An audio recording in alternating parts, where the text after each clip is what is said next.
I'm Lisa Vanderporten, and I'm back to tell you a little bit about the American Cancer Society and Relay for Life. I am a cancer survivor. If you subscribe to this channel, then you know that. I was diagnosed in 2017 with actually 2 cancers, simultaneous diagnosis, which is extremely rare. And then of those 2 cancers, both of them were rare. And then I had a rare reaction to chemo, so just across the board, rare. Anyway, I was diagnosed and had a 2-year battle. Originally thought that the first cancer that was detected was stage 4. When they found out that the spots in my lungs were actually a second cancer, then I was back graded to stage 3 on the original one, and then it came back in my liver, so I was upgraded to stage 4, and it's just been a wild ride. But 4 years and 2 months later, I'm in remission from both cancers. I've been in remission for 2.5 years, and I'm almost holding my breath for the next 2.5, because at the 5-year mark, I will be considered cured. So that's really exciting for me.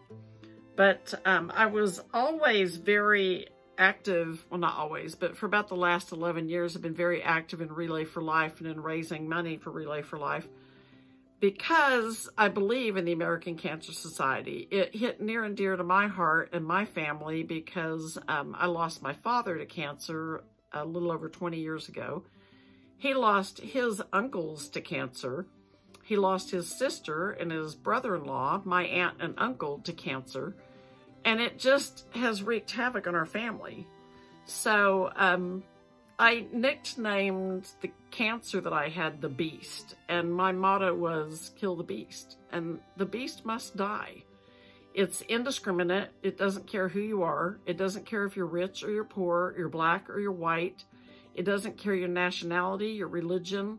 It doesn't care if you're super intelligent or if you're challenged in any way. It doesn't care if you have other disabilities. It just doesn't care. It will attack whoever it wants to attack.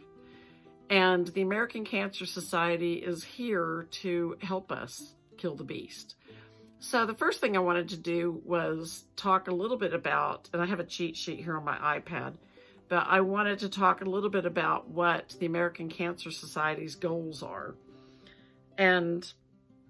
or what they do in the communities. What they do in the communities are they establish cancer screening guidelines.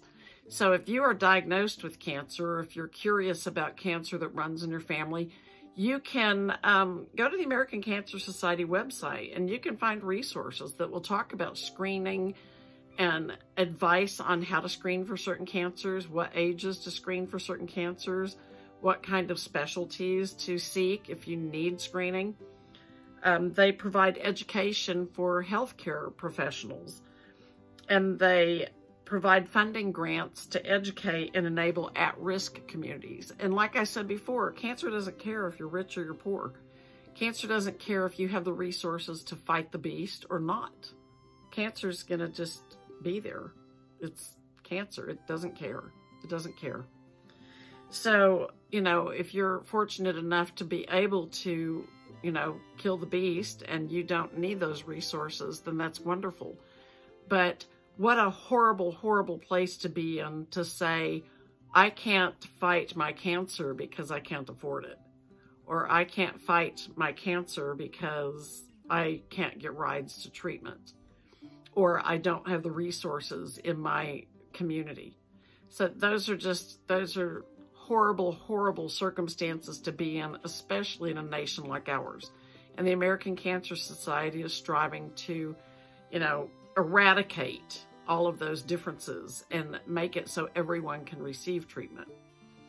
The mission that, one more thing that they do is they strive to educate the public on early detection. And, that's key. The earlier you can detect cancer, the more treatable it is. And I'm not an oncologist. I don't know, if this is exactly true across the board, but in my case, two cancers. One of them was detected early and the other one was not. And the one that was detected early was much more treatable. It was taken out during the biopsy and it may never return. So that's just wonderful news for me, that it may never return. The mission for the American Cancer Society is research, education, advocacy, and cancer care services. So those mission goals are to reduce mortality 40% by 2035. And I can tell you from my own personal experience that when I looked at the mortality rate for the initial tumor that I had, which was a rectal tumor, the mortality rate in 2017 was only 15% of the population that gets this cancer will be alive 5 years after diagnosis. 15%. That's terrifying, terrifying.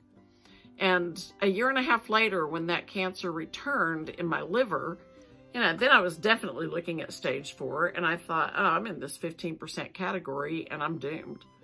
But I went back to the American Cancer Society and I looked at their resources, and it said that the treatment had actually improved to the point where 33% are in the survival category after 5 years past diagnosis. And I thought, well, okay, that doubled my odds right there, and that's fabulous.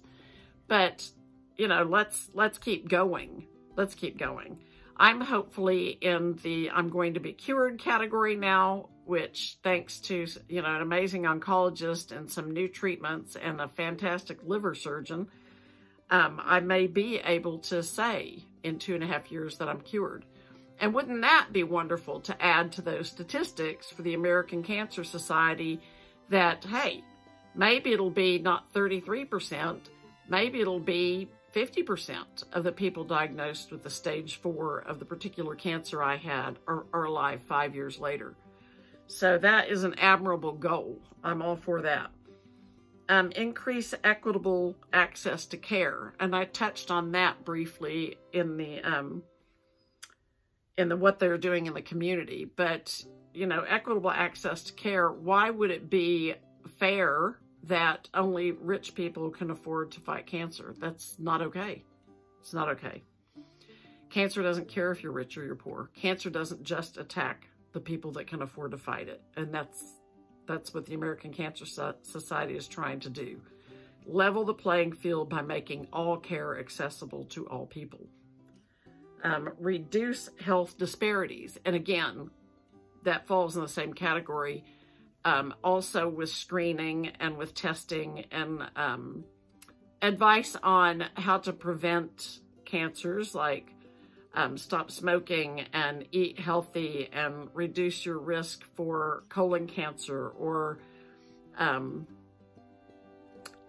cancers associated with smoking or cancers associated with dipping tobacco or just anything. Just getting the word out there that there are things that you can do that are preventative, that there's a healthier lifestyle that you can live that can help eradicate cancer. Preserve and enhance ACS's relevance and reputation. And, I think they have a stellar reputation. I guess word of mouth is one way that we help to improve the reputation, and talking about how each individual patient relied on their services and just watching out in the community what's happening with cancer statistics, dropping mortality, the mortality rate dropping, survivability increasing. All of these things help to contribute to that, and that's one of their goals. And innovative approach, leveraging technology and our unique capabilities and pushing the edge of science. And I honest and truly can say that I was on the cutting edge of that. I received top-notch care, and one of the reasons was because one of the chemotherapies made me desperately ill, and I couldn't receive it. So my oncologist was scrambling, consulting all of his friends, trying to find a better treatment option for me, and found one that was being commonly used for this cancer overseas. And since I couldn't use the protocol that was being used in the United States, for almost all of this cancer in the United States, he was like, well, let's just give this a shot. And, you know, I lost all my hair. It is a more powerful regime, but I'm here. And then I had a liver surgeon that said, well, I can take you from a 33% survival past 5 years to possibly a 70% cure rate. And it took me a while to wrap my head around cure rate, because I had been thinking survivability past 5 years. And I had this little mantra in my head, you know, why not me? Why can't I be in the 15% or later the 33%? And when he said 70% survival or 70% cure rate, it blew my mind. It took me a while to wrap my head around that. I couldn't even like think along those terms for a few weeks. And here I am. It's been 2.5 years. And he did some fabulous stuff. He applied a sonogram to my entire liver internally, which is not a common practice. It's fairly new. Looking for residual tumors that weren't detected by a CT or a PET scan that he could remove when he went in to take out the tumor that had been killed by the chemotherapy I received. And he didn't find any other ones, thank God. And he was able to, you know, scan my whole liver. But had he found any, he would have taken them out. And that puts that surgery at the cutting edge. It was remarkable. They had to actually rent the equipment for that surgery. It came with the technologists that ran it and operated it, the technicians. And to hear him tell the story about that surgery, it was literally standing room only in the OR. They even had me on a table and stood me up, hoping that gravity would pull my liver down, and because the tumor was on the back of my liver, and go over the top of my liver to the back and remove the tumor. So yeah, cutting edge technology. And without the support of the American Cancer Society in this community, I don't know. I hopefully will never know whether or not that would have been available to me. But fact is, it was, and I was just a very, very lucky recipient. And I'm not rich, and I'm not famous. I'm just a regular old person living a regular old life in the Los Angeles area. So, you know, I'm one of those people that you can say, well, okay, maybe, you know, the care wouldn't have been there had American Cancer Society not done all this work for all these years. Anyway, I'm forever grateful to what they, you know, for what they do and what they are striving to do in the future. I will continue to support the American Cancer Society through my Relay for Life campaigns as long as I'm able to do it. And right now, this little quilt project is one of my things that I've done. I've made a couple of quilts. I'm raffling a couple of them off. I've made jewelry. I've made sea glass jewelry. One of the things I did to recover and get my strength back was walk on the beach, and I would make things like these little sea glass earrings or pendants or just all kinds of stuff that I've sold over the years to help raise money. And, you know, it's something I'm passionate about. And I love to do the work, and I'm passionate about it. And I started this YouTube channel because I am even writing a book about my experience, because when I was originally diagnosed, the resources I had at my fingertips were the American Cancer Society, which I knew I could trust, a couple of foundations that were specific to the cancers I've been diagnosed with, and the rest of it was noise. It was internet noise that I did not know whether or not I could trust. And trust me, you can't believe everything you read on the internet. You can't believe everything you see on the internet.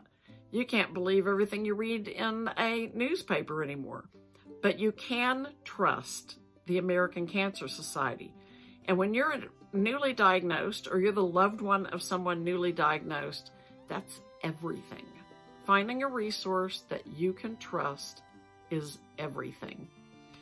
So anyway, I hope that this video finds you happy and well, and I hope no one that you love, including yourself, is affected by cancer. Statistically speaking, that's not very likely, because most of us know someone, or we have lost someone who has been diagnosed with cancer and has fought the fight. So keeping that in mind, I hope that you look into the American Cancer Society as a resource and a charitable contribution that you would like to donate to. And maybe join your local Relay for Life. It is a lot of fun. It is a lot of fun. It's very moving. You just get warm fuzzies working with these people. They're just, and every single person has a story.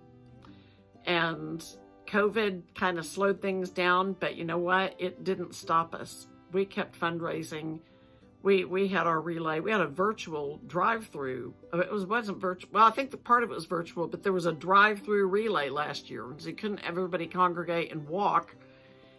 We had a drive-through relay, and they had the luminarias out, and it was, you know, it was very moving. Because cancer's not going to stop because of a pandemic. Cancer's not going to stop if the economy goes bad. Cancer's not going to stop if there's an earthquake. Cancer doesn't care. Cancer's going to be there. So if you're looking for a cause, if you're looking for something to support, consider the American Cancer Society. Consider Relay for Life. It's seriously, seriously a humongous tool in killing the beast. And the beast must die. The beast must die. Thank you for watching. I hope you hit like and subscribe. I hope this little video has been informative and, you know, told you something that you didn't already know. And if you did already know this, I hope I was just delightfully entertaining. Anyway, thank you for watching. Bye.